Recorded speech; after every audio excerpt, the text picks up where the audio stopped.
Okay, I think we're ready to get started. Hi, everybody. Thank you so much for joining us tonight for our presentation on early planning for medical school. I hope we can provide you with some great advice on how to strategize your time before you apply. We're going to get started with some introductions. My name is Catherine Canham. I'm a graduate coach at Ingenious Prep. I grew up in a really small farm town in Connecticut. I went on to go to Dartmouth College, where I studied geography and religion. While I was there, I was a peer mentor, helping students navigate the college experience, which led me to being a graduate coach at Ingenious Prep. I'm super excited to be here tonight with Ariana Metchik, a former admissions officer from Harvard Medical School. Ariana's video isn't working tonight, but she's still here with us. Ariana, do you want to go ahead and introduce yourself to everyone? Sure. Hi, everyone. I'm so sorry about the video. This is one of the rare moments where I look professional, so I'm actually very upset that you guys can't all see me. But yeah, my name's Ariana, and I took a bit of a non-traditional path in order to get into medicine. I grew up on the Central Coast of California. I painted my whole childhood, thought that I was going to be an artist when I got older. Then when I went to UCLA for undergrad, I started studying political science and French. I thought that I was going to go into law, international relations, something like that. I went into the Peace Corps right after I graduated, and that sent me to Northwest Africa for 2.5 years, where I spent a lot of time dealing with the devastating effects of health disparities. And that totally switched my trajectory and got me very interested in medicine. And so that's sort of where I switched paths.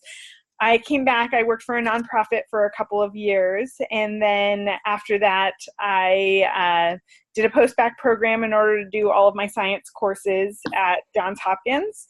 And then I came back to California. I worked in research for, again, a couple of years, studying the effects of different treatment programs on women. And then I went to medical school at Harvard Medical School. I was on the admissions committee there, and I'm currently a second-year surgical resident at Georgetown. I've been working at Ingenious Prep. This is going into my 3rd year now, and been having an awesome time. Done a lot of webinars and helped a lot of individuals with the whole med school application process. So I hope that I can give you guys a lot of tips tonight and hopefully, get you on your way for the application process. Okay, great. Thanks so much, Ariana. So here's an outline of what we're going to be covering tonight. First, we're going to do some more introductions about who we are and what we do at Ingenious Prep. Here's a closer look. At Ingenious Prep, we have over 150 former admissions officers. These are people that have actually read and evaluated applications at top medical schools like Harvard, Stanford, UCSF, Johns Hopkins. And so all of these people have ultimately helped make decisions about who got in and who didn't and why. And so they use this firsthand knowledge to help our students shape all parts of their application. We also have a team of graduate coaches. These are people that went to top undergrad schools and then top medical schools, and they are trained writers and editors. So they're helping you edit everything until you are ready to submit. We've worked hard to create a comprehensive curriculum with the collective knowledge from all of our counselors so that we can provide some objective insights on the medical school admissions process. And we also have academic mentorships in which top university professors and PhDs guide our students in research projects. And all of these considerations have led to some really great results that we're super proud of with acceptances at all of the top medical schools. So here's a closer look at some of our medical school counselors. We have people like Dr. John Barclay, who went to Cornell for medical school and was on the admissions committee there. And then we have Ariana, who's here with us tonight, who was on the former admissions committee at Harvard Medical School. And then we have graduate coaches like Adam Altorai, who is an MD, PhD candidate at Brown, and Manny, who got his MD at Yale. So now I'm going to pass it off to Ariana for the presentation, and she's first going to walk us through what happens after you actually hit submit on your application. Hi, guys. So first of all, we're just going to talk a little bit about the application process itself. So unfortunately, applying to medical school has become more and more competitive every year, and currently less than 50% of all applicants get accepted to medical school on an annual basis. So you can see here from 2015, the US News and World Report, that on average, 6.9% of applicants are actually accepted to the top 115 medical schools. And in fact, some of those schools accept as few as 1.8%. That's Mayo Medical School that has, I think, the lowest acceptance rate. But you can see just by looking at this chart here, I mean, Stanford is 2.6%, and then Yale is the highest one listed here with 6.5%. So especially to get into a top school, it is becoming increasingly competitive to get into med school. So I just want to review a little bit for those of you who are completely unfamiliar, and some of this might be information that you've heard before, and so I apologize if I'm, repeating information that you already know, but we just want to make sure that you're a little bit more informed about the admissions process and how it works. So the first thing that you're going to do is you're going to submit your application, and it's going to go to the Dean of Admissions office. From there, there's usually some sort of screening process, and people can use different things. Some people have more thorough reviews where they're actually reading through your application, and some schools basically use numbers in order to help them cut people off. So that means that they'll have a GPA where you have to have scored at least this high, or maybe they'll use an MCAT score where you have to have at least this high, things like that. So there's usually an initial screening process, and then your application will go out to a few readers. And these readers, usually it's 2 or 3 people, they'll read your application, they'll score it, they might have to discuss it with somebody, and then ultimately it will get sent back to a group. Then this committee will decide whether or not they actually want to interview you. Again, if you're lucky enough to get an interview extended, then you'll be interviewed by usually 2, 3 people. At that point, the interviewers will all write something about how they thought the interview went. Again, your application, in addition to what the interviewers wrote about you, will be discussed at a committee meeting once again, and then there will be discussion from there about whether or not they think that you would be a good fit from the school. Depending on the school, sometimes they'll offer acceptances right after this discussion. Other schools, such as Harvard, they have one admissions day, which means that they'll just give you a score. You'll go back into a pile with everyone who's been interviewed, and then at the end of the season, after they've interviewed everybody, they'll take another look at that whole list and how people have scored, and they'll send out invitations at that point.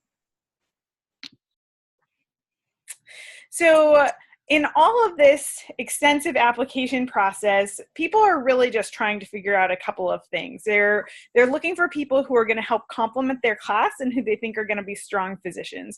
And that means finding people with certain skills and eliminating people with certain attributes. So things that we're looking for on an admissions team, we're looking for strong leaders. We're looking for people who we think are going to be good classmates, because people who are good classmates bring their classmates up. It makes the whole class stronger. We want people who are committed students, because med school is not easy. So we want somebody who knows that this is going to be a long road and they're committed to doing all the studying along the way. And of course, most importantly, I think, for me personally, we want people who we think are going to be compassionate providers. All of that being said, there are certain things that we want to eliminate as well. We want to eliminate people who we think are just looking for a name brand med school. We want to eliminate people who don't seem certain about their path to medicine. We want to eliminate people who are pretty disorganized, people who we think just aren't going to go the whole road for whatever reason that might be. And then anyone who gives us any sort of a signal that they are not compassionate, that they're not kind, that they are going to be impatient people, and just not a people person in general. So the big takeaway message here is, there's this huge application process. We're narrowing it down, unfortunately, to very few candidates. And a lot of people are applying who are very, very qualified. And what that means is that a lot of these applications actually look a lot more similar than one would think or hope or want them to be. And so in order to stand out, you really have to be able to craft your application in a way that makes admissions committees look at you. They think, oh, you know, you are somebody who, even though maybe your GPA is exactly the same as your neighbor, or maybe your MCAT score is exactly the same as your neighbor, there has to be something about you that makes you stand out even more. And so there are things that you can do in your application, or in your life, and that you can highlight in your application to make you stand out as a candidate. So I think everybody probably has a pretty good idea about some of the, boxes that people feel like they have to check off when they're applying for medical school. There are lots of things that admissions officers like to see, and those things fall into different categories. They fall into things like research, they fall into things like clinical experience, community engagement, and leadership, and all of these things kind of overlap. And it is highly recommended to most applicants that they try and get experience in some or all of these things. But really, what we're trying to get at as admissions officers is what these things show us about you, the type of person that you are. And that's what we're really going for. We're going for people who are intellectual, who are innovative, who are altruistic and want to do good, people who are charismatic and have passion. And these are all sort of proxies for those attributes of a person.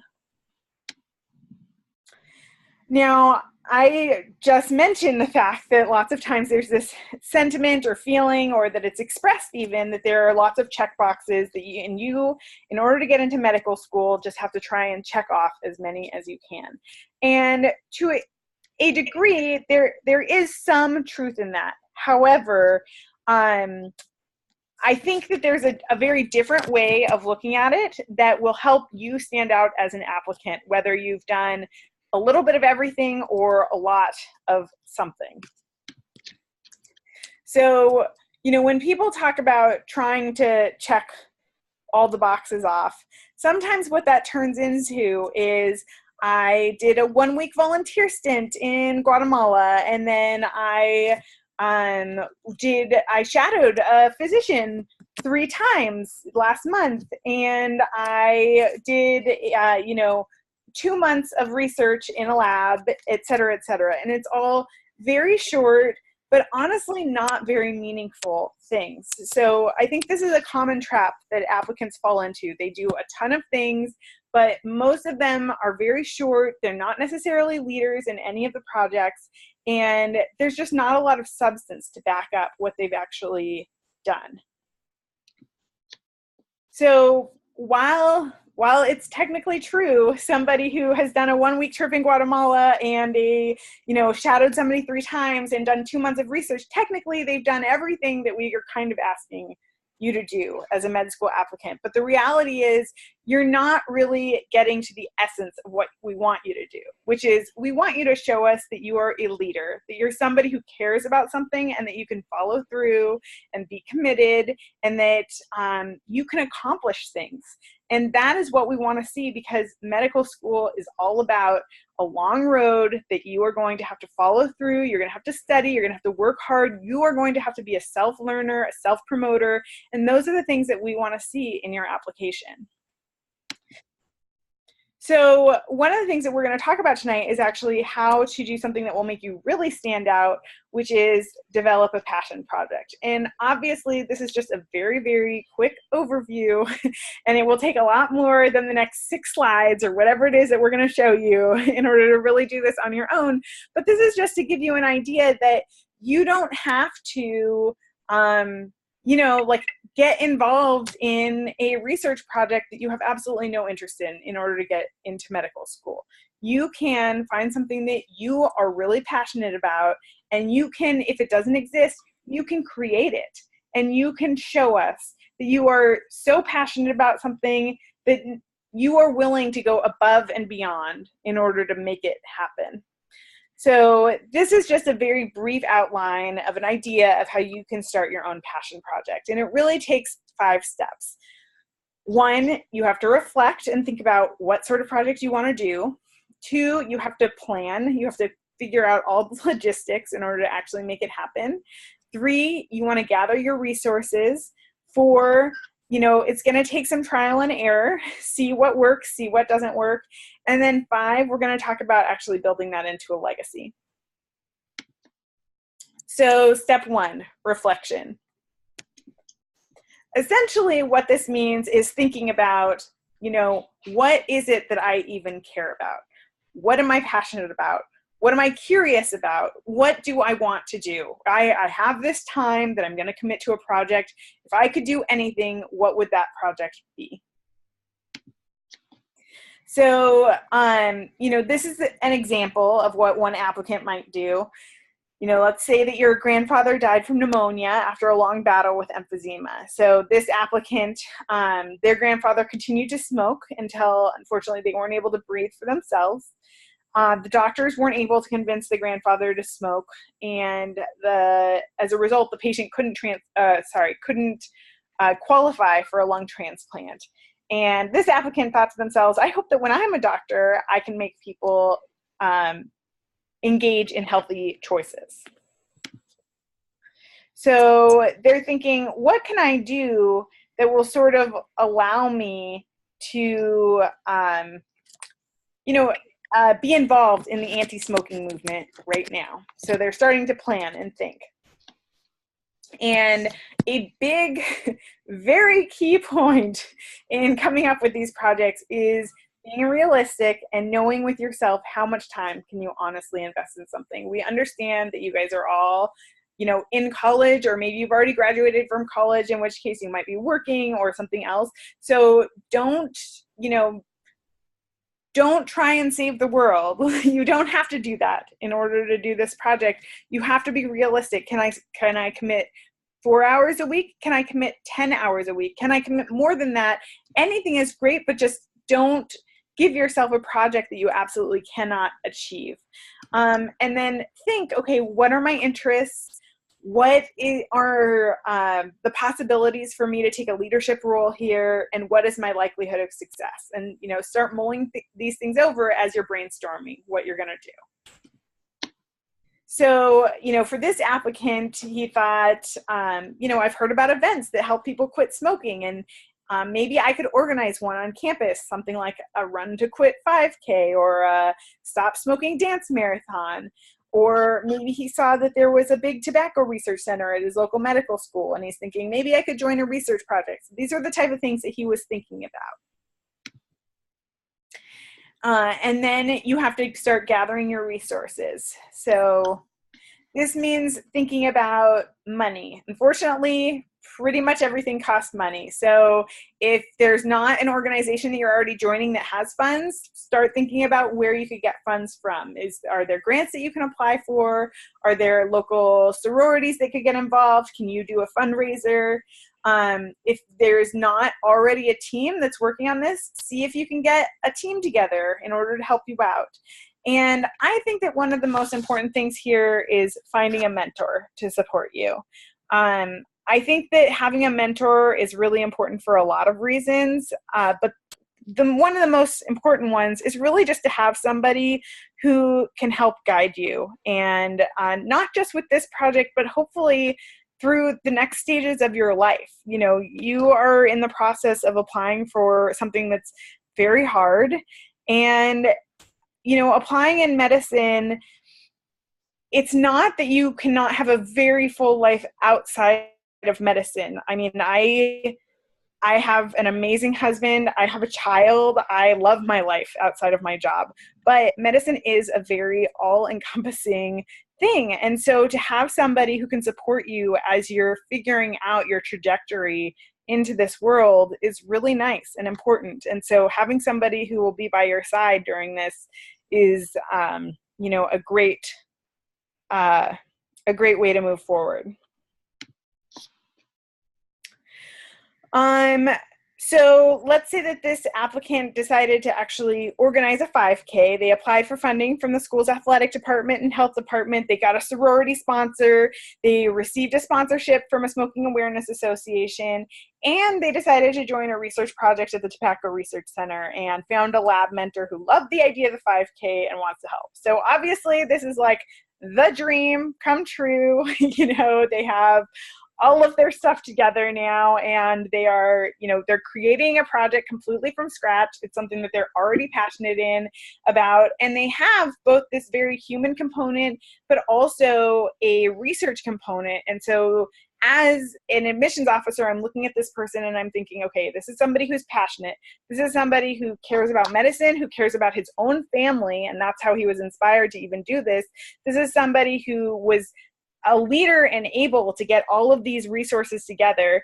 And this is somebody who is very human focused, but also intellectual, is curious about the effects of smoking long-term and analytical, and able to bring a research aspect into this.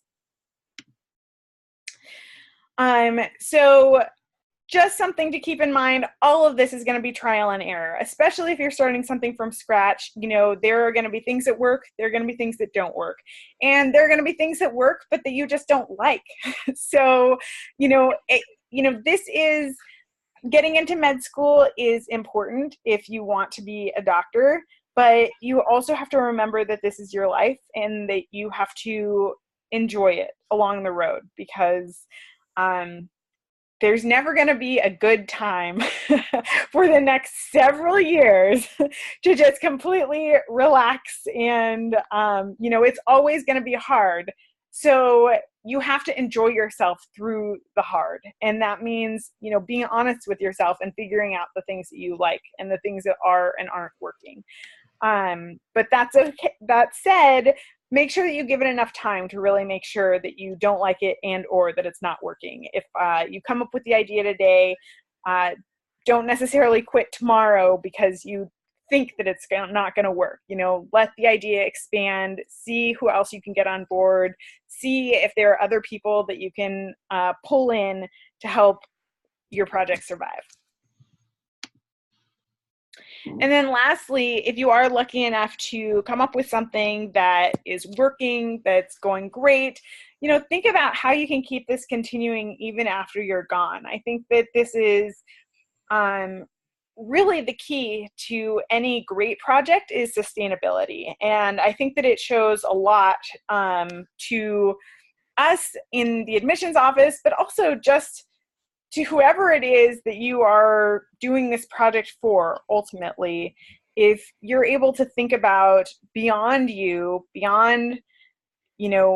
any, I don't want to say selfish reason that motivated you to get involved with this, but in a way, a lot of the things that we do that are really good and meant to help people are also partially selfish. They are for us to take a leadership role. They are for us to try and do something, but, to really think about how to keep an organization or something that you've built sustainable, that is really the big gift to future generations and to people who are in need.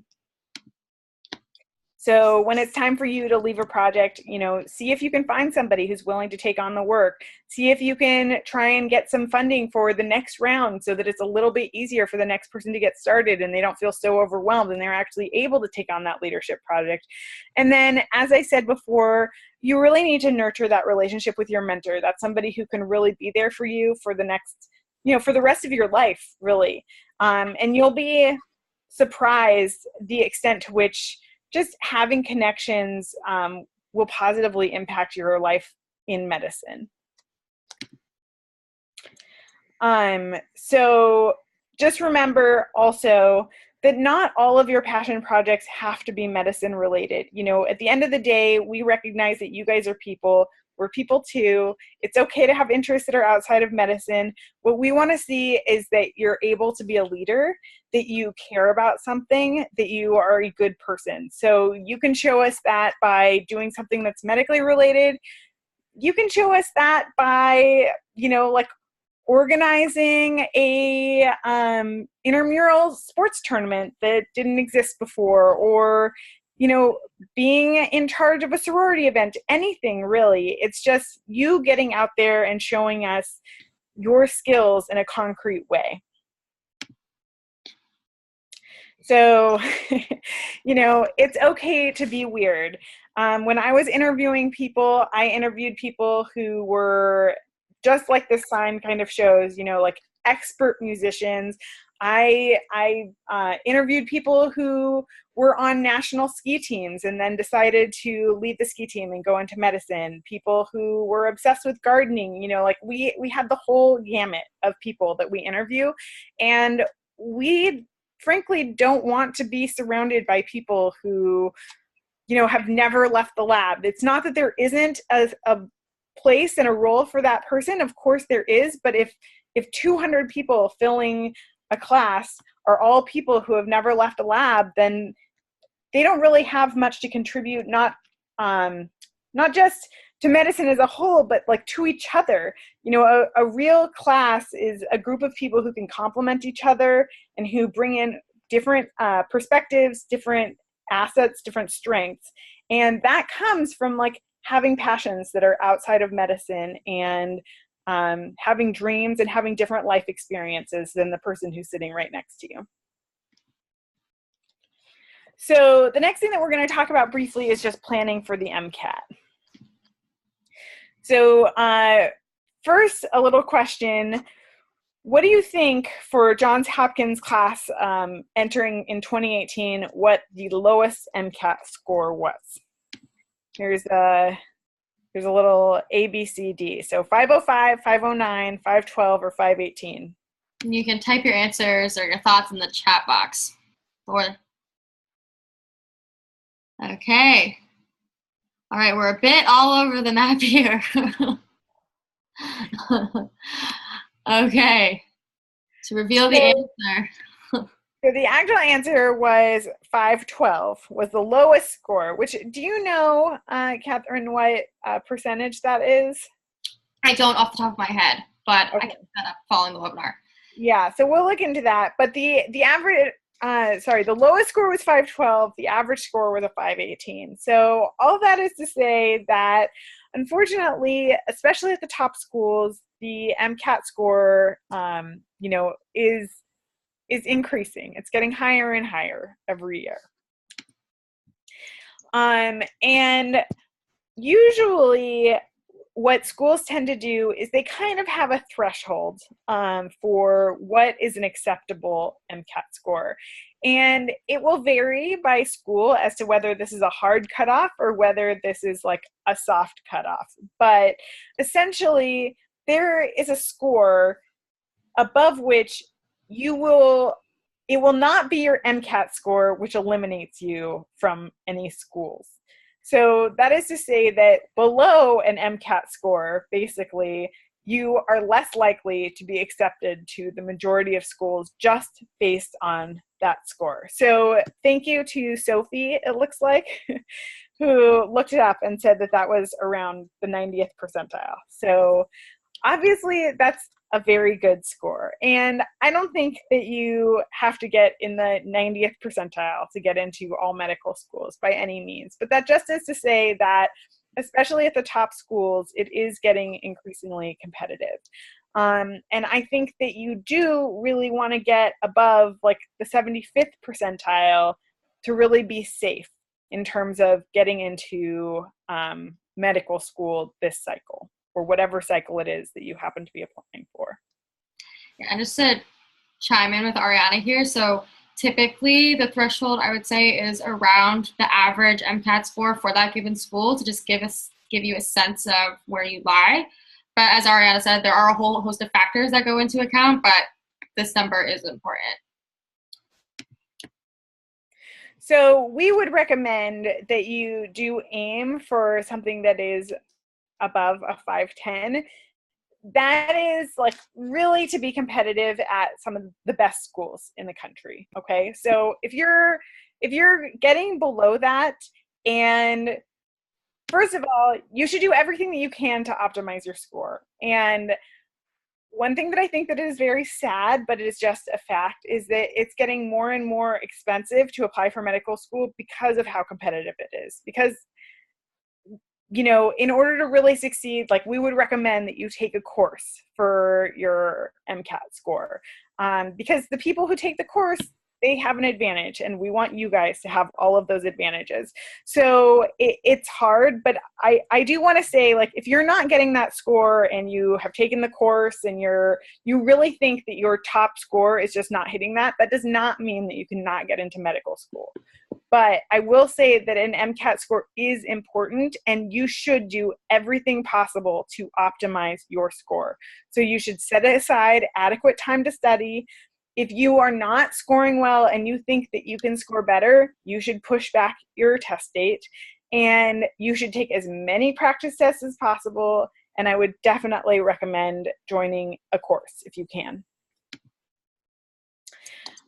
So, you know, this is all just basically saying that take a prep course, plan for at least 3 months of studying, sign up early for the best date and location that's going to work for you.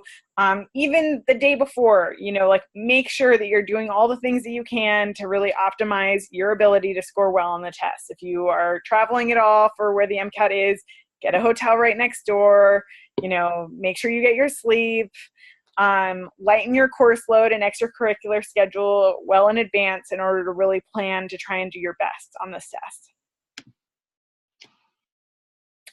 And then the best timing to take the test is probably after you've completed your core science courses, and honestly, probably the closer to that, the better. So if you're, you know, ending your second year of undergrad and you just finished your last OChem course, like, that's the time to start thinking about taking the MCAT. Not when you're a senior, you're about to apply for med school, and you took your last relevant course 2 years ago.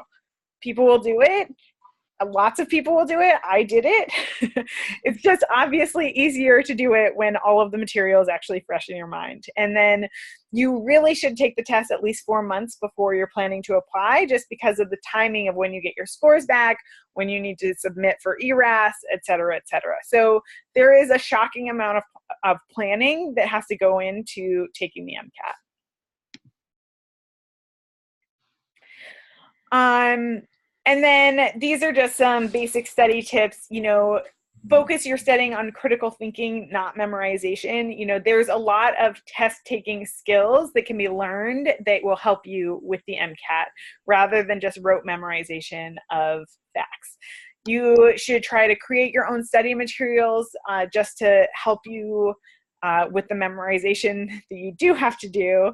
And then, you know, one thing that we recommend is just trying the blank paper drill, where you, after you learn a set of information, in order to test yourself on that, you'll put everything away and then take out a blank piece of paper and write down everything that you think that you've learned, just to see what you've actually remembered. If you're not able to remember very much, if you, like, you know, have no concept of what you just learned, that's something that you need to study again. And then, you know, do everything that you can to simulate the MCAT as often as you can and as early as you can. I took, I think, approximately a bajillion practice tests before taking the MCAT, and it was definitely worth it. And then lastly, we're going to talk briefly about taking a gap year and what some of the pros and cons are. So what do you guys think the average age of entering medical students is? Oh, whoops. Sorry, I gave it away too early. But you guys were all around in that range. So yeah, so the average age of entering medical students is 24. I would say, you know, most people graduating from undergrad are 21, 22. So more and more people are starting to take 1, 2, 3, maybe some more years off. I was definitely on the higher end of that. I took 7 years off, largely because I had no idea that I was planning to go into medical school when I left undergrad. But I definitely think taking a year, taking a couple of years can be a great idea if it's something that you're interested in. So, why is the average age 24 and not 21 or 22? It's because people are more and more frequently are taking some time between undergrad and med school.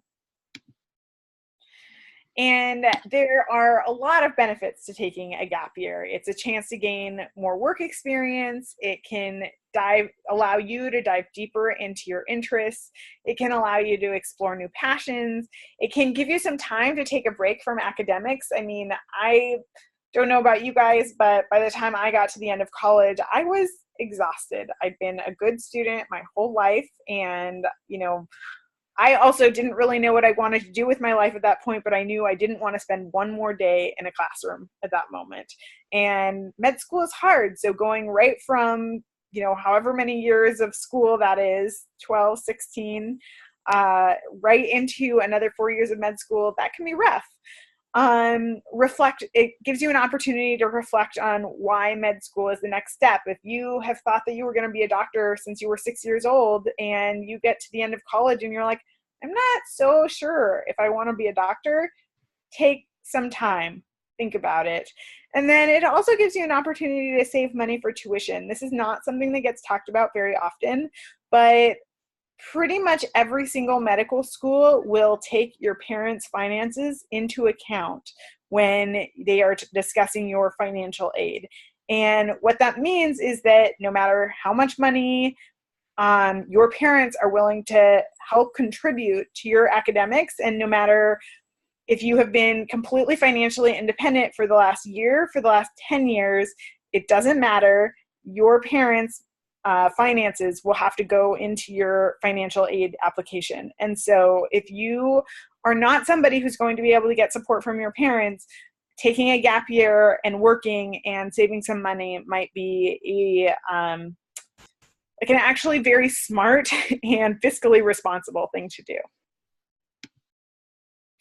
When is a gap year not a good idea? So a gap year is not really a good idea if you just have no idea how to spend your extra year, if you have no plans that really excite you at all, if you don't have any money to help you support this year off, or if you take so much time off that your college career is completely in the past and your MCAT score expires and you really just haven't had a plan.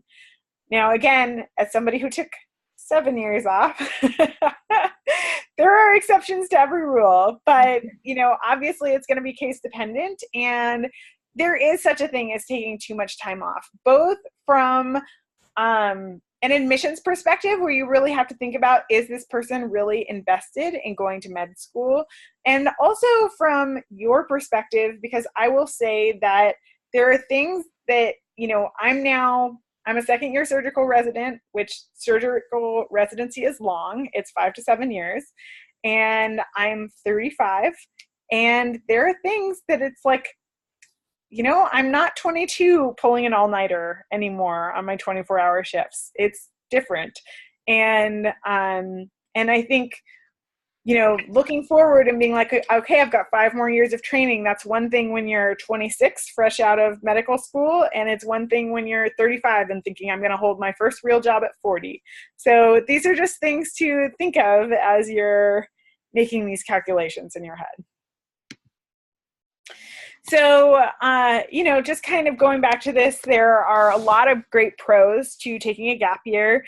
You can gain more work experience. You certainly can make your application more diverse. I think if you are somebody who is a strong, but not like a standout, absolutely amazing applicant, this is certainly a way to make yourself stand apart. Even if you're a strong, amazing applicant, this is a year that you can dedicate to something, or 2 years where you can dedicate to something and really make yourself stand out as the applicant who, went abroad and worked on a volunteer project, the person who got a master's in something, the person who really showed that they were dedicated to a given subject. As we already talked about, it's a chance to save money, and it's a time to explore your passions. I think that it's constantly a trade-off, but as I've said many times, the path to medicine is, for better or worse, it's long and it's hard. And once you start on that trajectory, you just don't have a lot of large blocks of time to do something. So if there's something in your life where you feel like, you know what, I would love to just live abroad for a year, or I would love to get this master's program, or I would love to go to culinary school, like whatever it is. Or again, if you're thinking like, I really love medicine, but I also really love writing. And I wonder if I could write on a TV show or something like that. Like, this is the time to figure it out. You do not want to be 3 years into medical school when you realize that your actual passion lies somewhere else. So take the time to figure it out. In terms of cons, you know, it does make the road to medical school even longer. And I've discussed this already. I can say this is somebody who, again, in my first year of residency, had a kid and had to learn how to be a surgeon. You know, I'd been a wife for many years, but how to be a good partner while working 80 hours a week and trying to figure out how to be a new mom. Like, that's not the most fun balance that I've ever had to figure out. But, you know, like, things need to happen when you're, you know, when you're 30, when you're 35, when you're 40, and you're still on this road. You just like, life happens. And so the road to med school is long, and you should think about what the trade-offs are by doing something now versus not. It also means that your college experiences are further in the past. So while honestly, I am the type of person who's all for, like, go out and explore for a year, do your thing, just, you know, even if all you're doing is having fun for a year, I personally, as an admissions officer, support that. If you can tell me about how passionate you are about traveling or whatever it is that you're doing. But also know that, like, I'm not going to be as impressed if that really cool thing that you did in college is 7 years ago, if the only thing that you've been doing since then is like traveling and going to happy hours and having a great time. So, you know, keep that in mind. And then you do need to spend a lot of time planning, both for your gap years and for the reapplication process. So you can travel, you can learn a new skill, you can get a master's, you can become an EMT, you can join a startup, you can be a teacher. The opportunities, the things that you can do for a year, they're endless. You know, you can basically do anything that you want to. You just have to be able to explain it on an application or in an interview. And even if what you want to do is like totally just completely off the wall, you know, like if you want to garden for a year, like, you can sell that in an application in a way that will make you sound absolutely amazing and awesome and super interesting to all of your classmates. So it does not have to be related to medicine. It should be something that is genuinely worth a year of your life to you. And then things that our applicants have done, you know, work in healthcare consulting, work as a clinical research assistant, volunteer in the Peace Corps, work in health policy, work in public policy, becoming a high school teacher, working as a librarian, starting a company. All of these things, we've had real life applicants who have done them and that we've gone on to help get into med school. So really, no one ever regrets taking time off before starting medical school. I think it's really funny. I was asked at one of my med school interviews, like, what's the one thing that you wish that you would do differently? And I said to them, you know, it's really funny because in my 7 years that I took off, there's really nothing that I would take back. But it is hard being 7 years out and now starting med school and starting residency and, you know, all of that. And they kind of laughed and they said, you know, it's funny because every person who didn't take time off said that they wished that they would have taken time off. So, you know, the grass is always greener. I think the important thing is to find a happy medium and to figure out what it is that you love and how you really want to be living your life. Because at the end of the day, you know, I know we're all trying to get into medicine, but this is your life and you have to live it and you should live it well. So really quickly, we'll just go through a brief example. This is somebody who actually was one of our students from last year. So we'll just go through really quickly, some of the things that we did to help this student. So this student, they had a GPA of 3.22 with I'm guessing a science GPA of 3.09.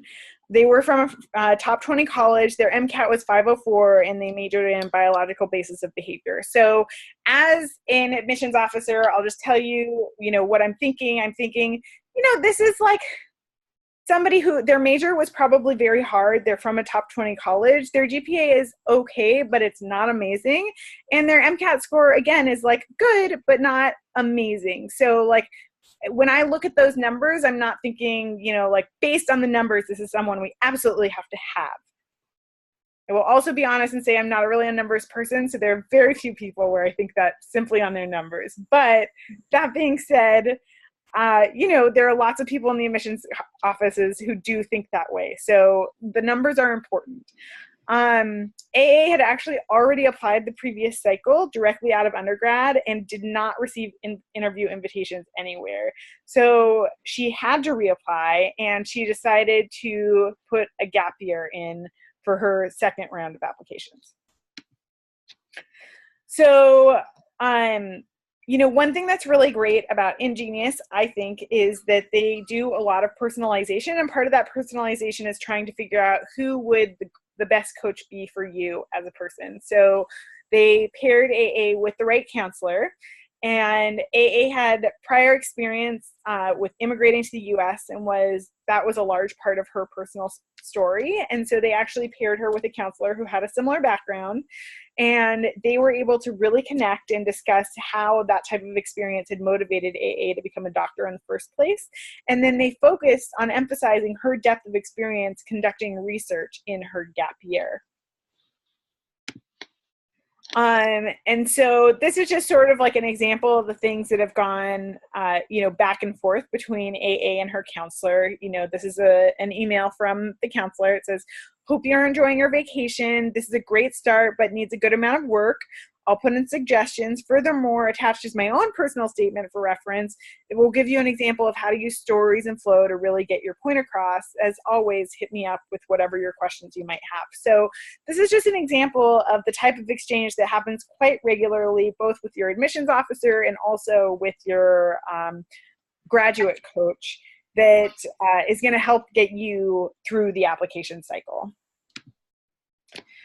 And then they spend a good amount of time strategizing for the new application. And I think, some of you on here might be reapplicants, and I have worked personally with a lot of reapplicants over the last couple of years. And there is a lot of strategy that goes into that in terms of how you handle the fact that you are a reapplicant in your admissions essay, in terms of how you rebrand yourself. And so some of the things that AA did under the guidance of her counselor, she retook the MCAT, she rewrote a personal statement, she re-strategized her experience section, she added schools to her prior list, and then she asked for letters of recommendation from her gap year supervisors in order to really incorporate that into her application and show how she had changed over the last year. And in terms of really emphasizing her gap year experiences, before her gap year, you can see that, her most meaningful experience, basically, she had a total of 8 hours in a research lab. And this is the perfect example of someone who is just trying to check boxes, right? If you are telling me that your most meaningful experience is something that you spent 8 hours on, I think this person does not have meaningful experiences. I mean, there is so little that somebody can say happened to them in 8 hours that really impacted their life for life.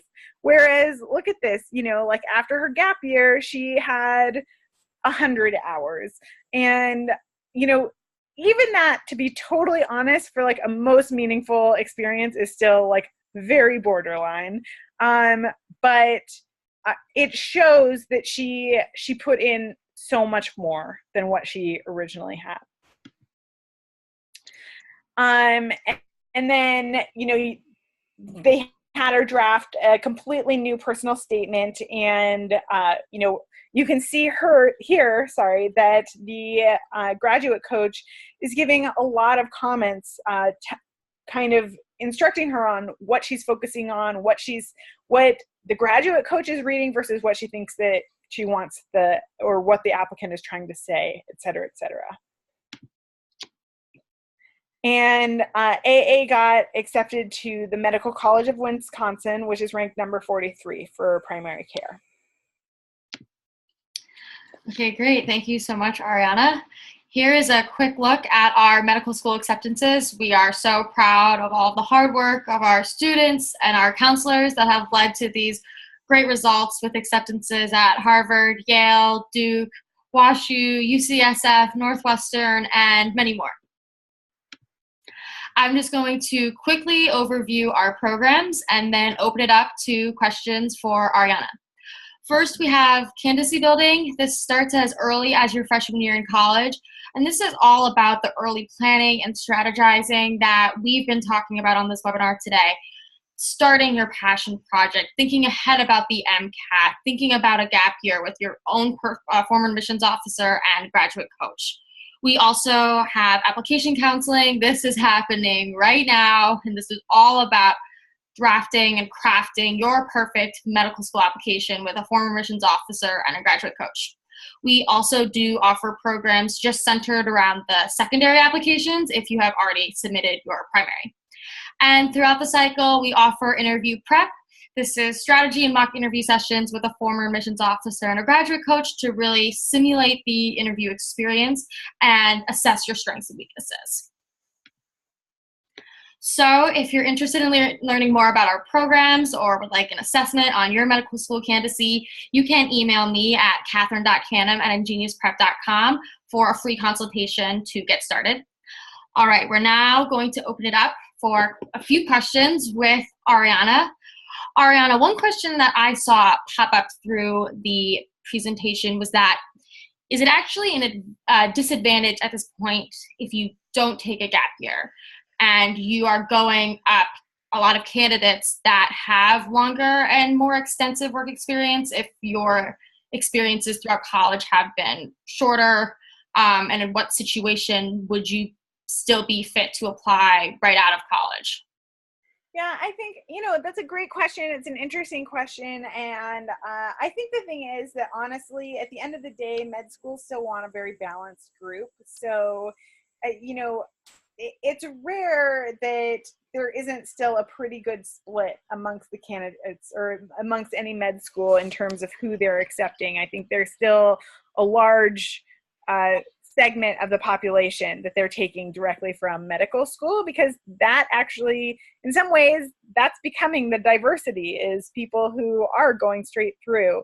So I don't think it's unreasonable to go straight through. I do think you want to, if you know that you want to go straight through, then I think it's very important to plan and to make sure that you're going to have a strong application. And that might mean that you have to do really take on more leadership projects. It might mean that you need to devote more time, not necessarily in terms of like hours per week, but in terms of longevity to a project in order to show us that you're somebody who can be a real leader, who can compete with the people who are going to take a whole year and dedicate their time to that after.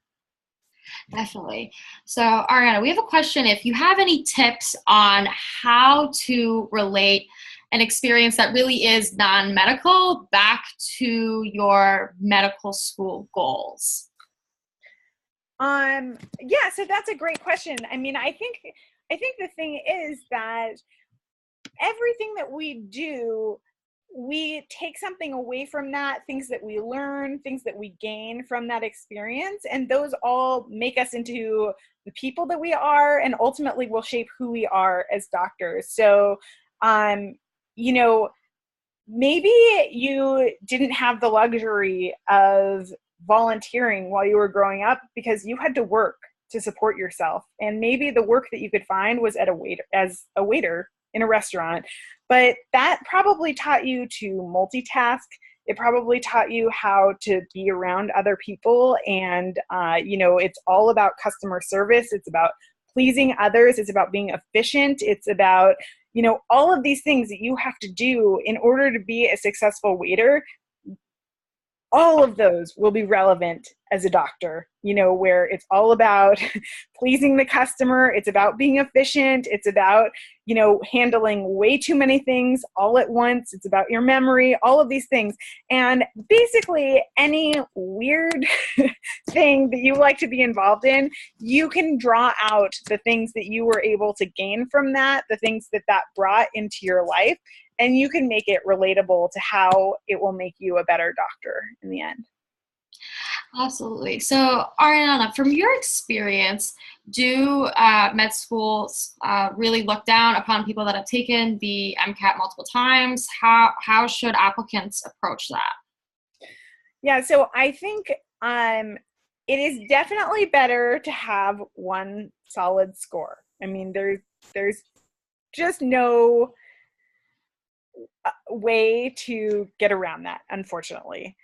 I will say, and this is not something that I advertise widely, I took the MCAT 3 times, and I was getting a certain score on my practice exams, and when I took the MCAT the first time, I knew I bombed it in the MCAT, and I got something that was so ridiculously far away from where my test scores were that I was like, there's no way that I'm going to let this be the score that I apply with. And I did it again, and I did much better, but still so far away from where I was testing. And I was like, I'm still not going to let this be the score that I apply with. And I turned around and took it again.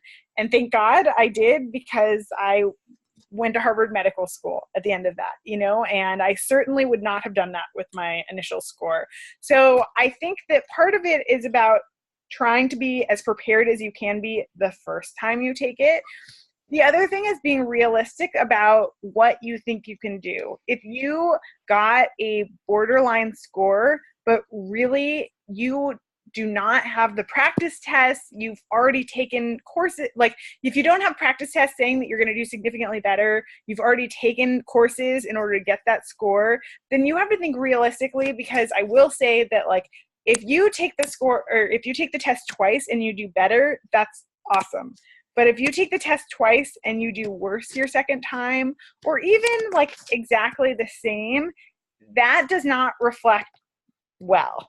So you just have to be very, very honest with yourself about what you have achieved, what state you were in when you first took it, and whether it's realistic that you will do better a second time. If you will do significantly better a second time, it is worth it to redo it. Okay, great. We have a few questions that are kind of about this balance of checking the boxes about how essential is it to have extensive clinical experience or volunteer experience. Could you speak to that, Ariana? There are lots of things that kind of you can present them in ways that they traverse multiple boxes.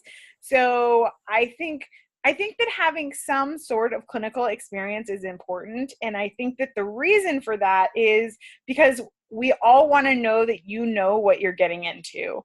We don't want to say here that you're really interested in medicine, but you've never done anything clinically related to medicine ever, because we worry that you're going to get there, realize what medicine actually is, which, is very different. The day-to-day, what you will be doing as a doctor is not Grey's Anatomy. It's not like what we envision being a doctor. It's not even always being there and helping people and saving lives. There is paperwork. It's a job at the end of the day. There are things you don't want to do. It's an awesome job in that there are lots of times where you will be saving lives. You will be impacting people directly. All of these things that are such a privilege to do as a doctor. But at the end of the day, it's a job. It's hard. And you should have clinical experience that shows us that you've at least thought of that you've seen it, that you've experienced it, so that we know that you really are invested in medicine and that you have an understanding of what that means. And it is hard to figure out how to do all the things that we want to see, but what's good is to be involved in fewer things that can traverse a few of those boxes at once, as opposed to trying to do little things that traverse every box independently. Okay, great. We just have time for a couple more questions. But Ariana, one of our audience members is asking, is it bad if you're not sure what kind of medicine that you want to go into down the line? Is it important to show some sort of direction there and therefore take time off? Or is it okay to be honest that you're not quite sure yet? I think it's totally fair to be honest. I mean, there are parts of medicine that you won't even know exist until you've experienced them. You know, people come in and they say they want to go into primary care, and then they fall in love with like eye surgery, you know, like something that's so far away from just, it's like as niche as you can possibly get, and it's so not primary care, and vice versa, you know. So I think it's completely fine to come in and say you don't really know. I think it's good to know what your interests are and just kind of say like, well, I really don't know, but I do know that I really like interacting with people, and I, you know, shadowed in a primary care clinic that I loved, so I'm thinking about that. Or, man, I love using my hands, so I see maybe doing something more procedural like surgery or whatever it is. It's good to like have something that you think that you're interested in, or multiple things, but just so that people can see, okay, this is something you've thought of. But it's completely okay to just be honest about the fact that you do not know where you, like what field you see yourself being in 10 years. Okay, great. Last question, and everyone, for any unanswered questions, you can email me and I'm happy to help address your question. But Ariana, what would you recommend to someone who's early on in college? What is the best way for them to get started and be best prepared for this path? I think it's just important for you to know that unfortunately med school is becoming more and more competitive. If this is something that you really know that you want to do, and B, that you really think you're going to want to do straight after college, especially, unfortunately, you really need to be invested in your academics. You really need to plan ahead in terms of making sure that you get all your coursework done, that you think about when the best timing is to do your MCAT. You need to be more strategic than some of your non-medical friends in terms of what you're doing over summers and things like that. And that doesn't mean that you can't have any fun, but it does mean that you need to figure out how to have that fun span some of those boxes, you know. And if you're somebody who loves to travel, that means that maybe you can try and do travel volunteers, you know, volunteer stuff. It means that, you know, you should figure out how to best live your life, but live your life in a way that will also get you to where you want to go. So there will be some sacrifice and some compromise, but you can do a lot of fun and awesome things and still really plan and be prepared to go to med school in your, you know, right after graduating. Okay, great. That's it for tonight. Thank you so much, everyone, for watching. If you want to hear more about our programs or talk about your path to medical school, you can email me. Ariana, thank you so much for being with us tonight. Thank you guys all so much. It was really great. I mean, I'm sorry I couldn't see you guys, but at least seeing your questions and whatnot on the panel board. And I do just want to make one really quick shout out. I'm really sorry. Rod was saying that he's 40 and really thinks he wants to go into medicine. And I don't think that there's an age that's too old.